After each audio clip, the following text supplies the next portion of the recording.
Hi guys, இன்றைக்கி ஒரு சூப்பரான ஒரு மட்டன் பிரியாணி பார்க்கலாம். மட்டன் பிரியாணி பாஸ்மதி ரைஸ் எடுத்துருக்கேங்க. பாஸ்மதி ரைஸில் நல்லா உதிரியாக வந்திருக்கு. மட்டனும் நல்லா வெந்து வந்திருக்குங்க. நான் ஒரு 250 கிராம் அளவுக்கு தான் நான் இன்றைக்கி மட்டன் எடுத்திருக்கோம். மட்டனுக்கு தேவையான ஒரு பேஸ்ட்டு, அந்த மட்டன் பிரியாணிக்கு இந்த பேஸ்ட் இருந்தால் மட்டன் பிரியாணி செமையாக இருக்குங்க. இந்த பேஸ்ட்டுக்கு ஒரு கைப்பிடி அளவு கொத்தமல்லி, ஒரு கைப்பிடி அளவு புதினா, இஞ்சி, பூண்டு,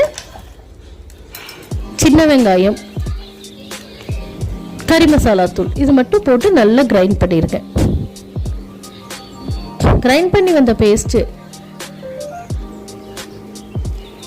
பேனில் ஆயில் ஹீட் பண்ணி அதில் பிரியாணி ஸ்பைசஸ் எல்லாம் போட்டு நல்லா வதக்கி விட்டுருங்க. அது நல்ல ஒரு அரோமா கொடுக்கணுங்க. ஃப்ரை பண்ணுற அளவுக்கு நீங்கள் அரோமா வந்ததுக்கப்புறம் தான் நீங்கள் ஆனியன் போடணும். ஸ்லோ குக்கே பண்ணுங்கள். ஸ்லோ குக்கு தான் நல்ல டேஸ்ட் கொடுக்கும். ஆனியன் போட்டு ஆனியனும் ப்ரௌன் கலரில் வரணும்.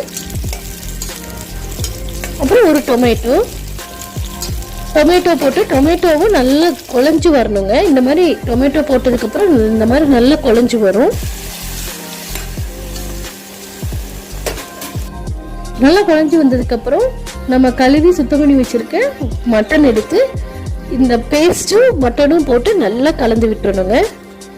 இது ரெண்டும் மிக்ஸ் ஆகி இந்த ஸ்டேஜ் வர்ற வரைக்கும் ஒரு 10 மினிட்ஸ் நல்லா குக் பண்ணிவிட்டு குக்கர் ஒரு கொஞ்சம் தண்ணி மட்டும் ஊற்றிட்டு நம்ம குக்கர் மூடி ஒரு 5 விசில் விடணுங்க. மட்டன் நல்லா வேகிறதுக்கு. மட்டனுக்கு தகுந்த மாதிரி நீங்கள் விசில்ஸ் எடுத்துக்கோங்க. இந்த மாதிரி நல்லா தண்ணி கொதிச்சு மட்டன் 5 விசில் வந்ததுக்கப்புறம் நல்லா தண்ணி கொதிச்சு வந்ததுக்கப்புறம் நம்ம அரிசி போட்டு தம் போடணுங்க. அரிசி போட்டு குக்கர் மூடாதீங்க, குழஞ்சிரும். நீங்கள் அரிசி போட்டு கலந்து விட்டுட்டு நீங்கள் தம் போடுங்க. இந்த மாதிரி தம் போடுங்க. அரிசியும் தண்ணியும் சமமாக வந்ததுக்கப்புறம் தம் போட்டால் சூப்பரான ஒரு மட்டன் பிரியாணிங்க. இதோட பெனிஃபிட்ஸ் பார்த்தீங்கன்னா நோய் எதிர்ப்பு சக்தியை கொடுக்குது. ஹார்ட்டுக்கும் பிளட் சர்க்குலேஷன் இம்ப்ரூவ் பண்ண மசில் க்ரோத்துக்கு நல்லது. தேங்க்யூ.